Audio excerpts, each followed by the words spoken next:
Department of Education, walang otoridad na ipatigil ang proyektong Community Learning Hubs ng Office of the Vice President. Ito ang pahayag ni DepEd Secretary Leonor Briones kasunod ng issue ng pagpayag ng kanilang ahensya sa Community Learning Hubs.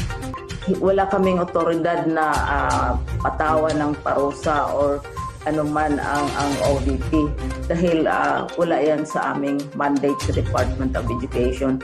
Iba siguro ang ahensya ng gobyerno ang tumitingin dyan. Sa loob ng mga hubs na ito ay mayroong mga volunteer tutors, computers, printers at libreng internet connection na naglalayong matulungan ng estudyante sa kanilang distance learning.